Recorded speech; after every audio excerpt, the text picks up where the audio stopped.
Hi, it's Kathy from Bishopstone Yarns, and here today I am going to be just having a little chat to you while I wind up my plied yarns here.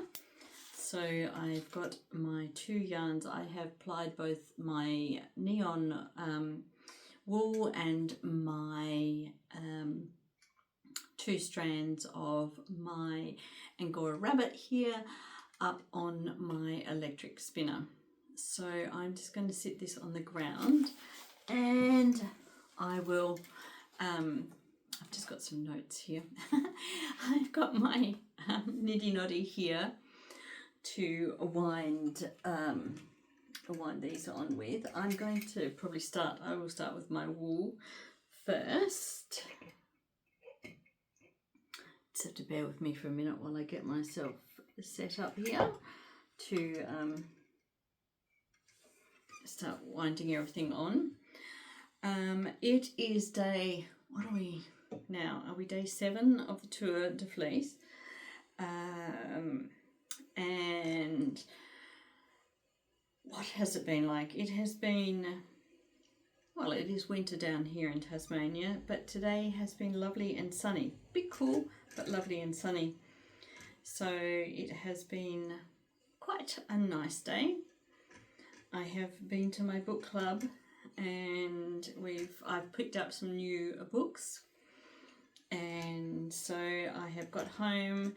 I have done some cooking, or got some dinner ready, and I'm just starting to get my sourdough ready. So my sourdough starter is just kind of getting ready in the kitchen. So when I finish here, I'm going to have to go out and then start my sourdough loaf so I can leave it out overnight so we can have some bread maybe tomorrow night. Hopefully by then the dough will have risen. If you're wondering, I did not get into sourdough during COVID. I think a lot of people seem to have got into sourdough making during COVID. Many years ago, I used to always, I used to always make our own bread. So when my kids were little and when they were growing up and going to school and that, I always made our own bread, and I used to make sourdough and just a normal bread because sourdough takes a couple of days to make. I used to also just make a normal loaf kind of in between, if that makes sense, because you can make a normal loaf, you know, get that ready and cook that up on the same day. And then I don't know what happened to my starter. I guess I just hadn't used it for a while, and then I just had to toss it out. Then I finally, just a few months ago, decided to get back into making another sourdough starter and started up all over again. Which is kind of funny because now that the kids have left home, I actually don't eat a lot of bread. I do really still like sourdough. Mind you, my sourdough is never as good and as airy as the sourdough you can buy in the shop, but that's not the point. I quite like my sourdough. We eat it, we enjoy it, and I just make it in a loaf. I don't make it in a round kind of cob loaf at all. But I don't know how I got onto the topic of my sourdough. Oh, that's right, I was just telling you what I was doing, have been doing today. Yes, so I'm going to end up winding these two bobbins off, and then I will this afternoon start, or this evening, actually it'll be this evening by the time I get around to it, start spinning a bit more of the angora rabbit that I have been spinning. I'm interested to see when I skein up the angora that I have plied together, I'll be interested to see what it looks like and what I decide to do with my next batch of angora I'm going to spin up, in terms of whether I just spin the angora by itself or if I blend it with some wool. Mind you, I still haven't found any white, clean white wool in my stash that I can add to the angora now. And it's winter down here at the moment, so in Tasmania, so it's not really the best time of the year to be getting a fleece, like a dirty fleece, and washing it and trying to get it dry, especially in time for doing spinning for the Tour de Fleece. So what I had been hoping to find was some already clean or processed local white wool, but I don't seem to have any, which is very surprising because I used to do a lot of dyeing of my own wool, and so I used to have a lot of wool ready to, you know, that was clean and ready to go to be dyed, but obviously not. Obviously I have used up all those fibres, and yes, I don't know what I'm going to do. I'm just winging it for the Tour de Fleece this year. Like with this neon here, I am totally winging it, because this I am hoping to have as, like I was saying yesterday, I was going to have this for the Barbie shawl, but I don't know, I still like it. I like this colour, but this is all I've ended up with from my bag, which, hold on, here's the bag, excuse me. Oh yeah, so this was only 50 grams. That's why it doesn't look like much, isn't it? 50 grams. So that was 50 grams, but I mean, how far is 50 grams going to go in a shawl? I mean, we're only talking like it's going to be a bit of a pop of colour. You're not going to be doing, it's not going to be a major colour in there. See, I quite like that colour. I think it's quite nice. Looking quite good. See, I think that with the neon pink and the orange, which you might have to wait round to Tour de Fleece now. Tour de Femme. To August for the Tour de Femme, for me to spin up the orange to go with this, and then I'll get some pink. I think I still also have some pink neon as well to go, but yeah, at least I've done that. Yeah. Unless of course I end up doing a bit more. I'm just wondering how many, what have we got, another two or so weeks to go, and the tour, and I will be going back to, going to my spinning group, so be interesting to see what I end up taking to those spinning groups to do, whether I actually get around to taking the angora along to spin up at my spinning groups or not. But there's one, there's the popping up there, the skein. Now I will start with my 100% angora rabbit, and this is why I have my little notes here next to me, because memory like a sieve I have sometimes. Okay, before I start here, I will start with okay, so this is known as angora wool, and the angora rabbit originally came from Ankara, which was originally known as Angora. I guess that's why it's called angora rabbit, which is in Turkey. So it is, well, part of the group of the oldest known or first lot of domesticated rabbits. rabbit group or rabbits. And I think, what have we got here? I think they're saying there are 11 breeds of angora rabbit, and they seem to fall into names of things. Well, there is a giant angora rabbit. I think there's a French angora, a German angora, a satin angora. I can't remember the other names. Only some of them, like I think they're the big ones in terms of the ones that are recognised by,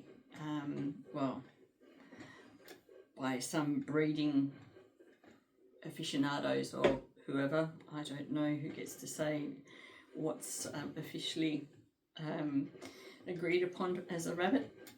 But then I think there are some other ones. There might be a Spanish rabbit and a something or other rabbit and some other country rabbit and blah blah blah. But anyway, I can't remember at all which breed my angora rabbit was.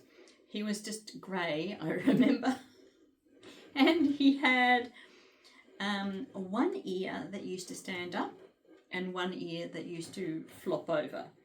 So he wouldn't have been a very good show rabbit at all, because I think they either have to have both ears down or both ears up or whatever. He was just a lovely grey and a beautiful grey kind of coloured rabbit, and his name was Smokey. And that's, as I was saying the other day, that's how I first got into spinning angora rabbit. And so, not to be confused with the angora goat, whose fleece is called mohair, not angora. Can be a little bit confusing. I don't know why there are two animals with the same name, but there are. But yes, we're just talking about the rabbit at the moment. What else can I tell you from my little notes here? Oh yes, so they came from Ankara in Turkey, and then they went to France. They were taken to France in 1723. And then they, I guess they became the most popular kind of rabbit in France, because people were really interested in the fibre and the smoothness and the luxuriness, the amount of luxury. It became a luxury fibre yarn, and then I think it became quite commercial in terms of like breeding them and housing them and creating lots of yarn from the rabbit. Some of the other special qualities are, I guess I'll say that they have between 2 and 12 babies. We all know rabbits have lots of babies. And they can live between 7 and 12 years old. My rabbit did not get that old. I'm not quite sure how old. I think he only got to about 5 or 6. We weren't sure whether I'm not quite sure what our rabbit died of. He had been outside one day, supervised outside. He could only go outside in a supervised way, which I'll talk about in a minute. And then he came back inside and was poorly after that, and then ended up dying. So I'm not sure whether or not being outside he had picked up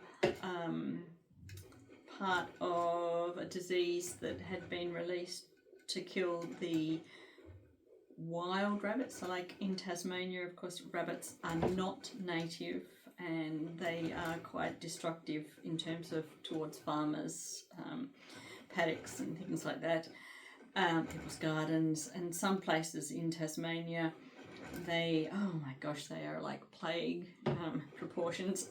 We had stayed in some places in the middle of Tasmania, and oh my gosh, people's front yards, I'm not kidding, there were like 20 to 30 or even more rabbits hopping around people's front yards, paddocks with sheep in them. Oh my gosh, there could have been like 40 rabbits in just all next to the sheep. It was just, they are kind of, they do go, well, they breed like rabbits, I suppose. Yes, so occasionally down here they release some diseases that will kill the rabbits, and unfortunately it can impact on the domestic rabbits as well. So I don't know if that was the cause of what happened to our rabbit, whether he ate something when he was outside that he shouldn't have, that had made him unwell. I don't know. I mean, I don't know that it was probably wasn't old age that killed him, because he wasn't really that old, but anyway, who knows. I mean, they are quite susceptible as well, I think, to frights, so I don't think they're particularly robust in that way. That I think they can you know, like if they're frightened and stuff, they can that can cause some issues for them as well. Yes, so the Angora rabbit has usually, I think it says they're about 14 to 16 micron wool. So that is very, very fine. Their hair fibres are very, very fine. That's why I was saying it's very, well, it's not a good idea to try and spin this when you're in a draft or you've got a heater on. So like for me at the moment, luckily at the moment, it has been a sunny day today and this room is still a little bit warm. It's had the sun in here. But if I have my fan heater on, it's a little, I have to make sure that the fan doesn't point towards me and the fibres, otherwise the fibres will start flying around everywhere and get up my nose and all that kind of stuff. So yes, it's very, so they say it's very similar to like a cashmere type fibre. And being very light and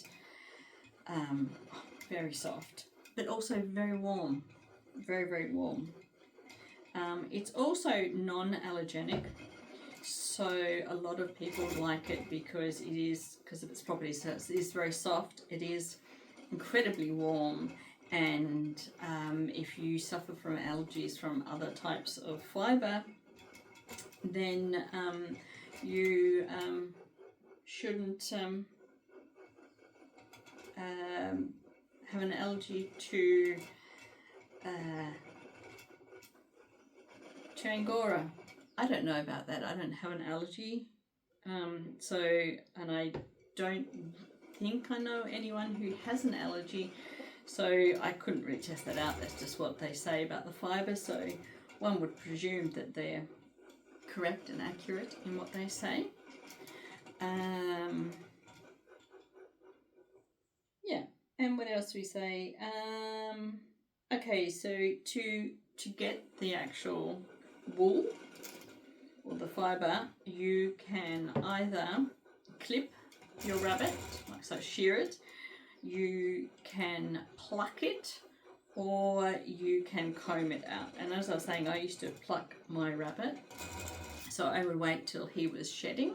So they do, like all animals, kind of like shed their fibres. So I used to kind of pluck.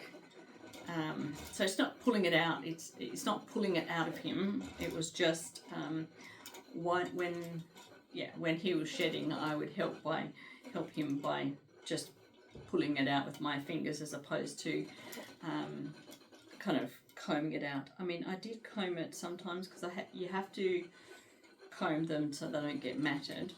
I didn't really shear my rabbit at all, unless the times that I did shear him was I would use the scissors on his feet, around his bottom, and underneath his armpity kind of areas, because they're the areas that tend to, and his bottom of his feet. So the areas that would get dirty, that get a bit smelly and get matted.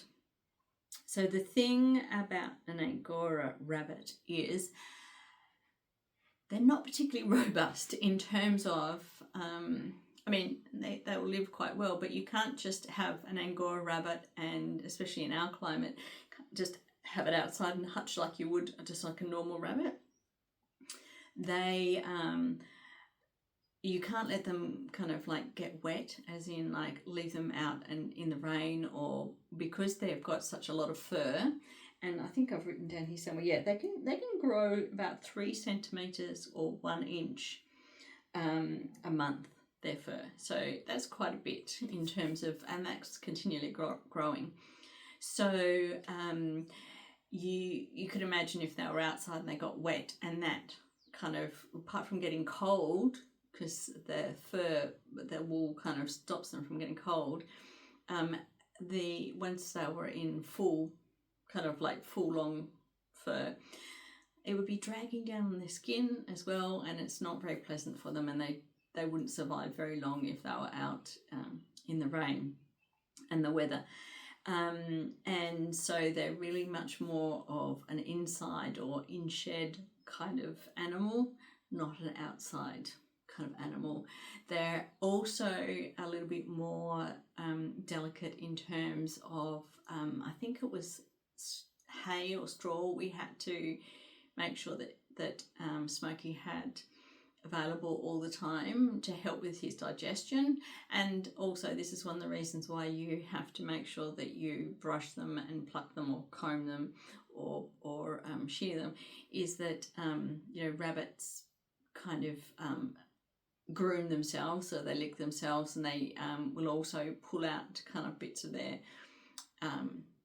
wool to put into a nest and make it nice and cozy for them to be in. And part of that they will swallow.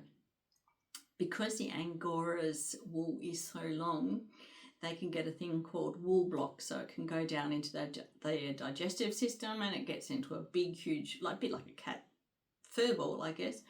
Well, when cats do that, they often will just regurgitate that, throw it up, bring up a fur ball. Whereas rabbits, the Angora rabbits, can't do that. They really have to pass it through their system. They can't bring it back up. And if they get a really big, huge amount of wool or fur in their system, then it can block their intestines. Not very nice for them. We didn't have a problem with our rabbit because we always gave him the hay or can't remember now, it's hay or straw that we had to give him to help with his digestive system and things like that. And also I used to comb him quite a lot. And yes, so I mean, in terms of, they're not an easy care. Get an Angora rabbit, put him in a pen outside and just feed it and forget about it. It's not that sort of pet at all. But as I was saying, I mean, Smokey was really lovely, and he was a little bit grumpy and I think a bit testosterone-y. I can't say that word. Testosterone. A bit blokey. He would be a bit naughty and throw his food bowl around and get a bit grumpy and things like that. And if he had finished his food and he thought he needed more food, he would stamp around and make lots of noise and let us know that, he wasn't very happy. He wanted more food. And sometimes he would be a bit grumpy, like not so much with me, but more with either my sons or my husband. Like if they put their hand in to get his food ball or something, sometimes he would get a little bit nippy at them. But then maybe that was just him being a bit blokey and a bit kind of like, this is my territory, back off, mate, kind of attitude. Bit of a teenager kind of attitude. Who knows? We have had other rabbits, and they were just normal outdoor rabbits, and they were never, I don't remember them being quite so territorial, but I don't know. Yeah, or maybe it was just Smokey. Maybe he was just a grumpy little teenage boy. Yes, look, I will show you this now that I have skeined it up, and having done that, I also have a little patch now of angora on my trousers. Oh yes, and I'm wearing my Birkin again today. You can actually see the pattern here. And I don't know if anyone who has been watching me for a long time, you would have seen this jumper when I first made it. There is the blue, you can still see, but there's also like a pink and a green in here. Both of those are really hard to see now. I mean, I did make them all very light when I dyed them.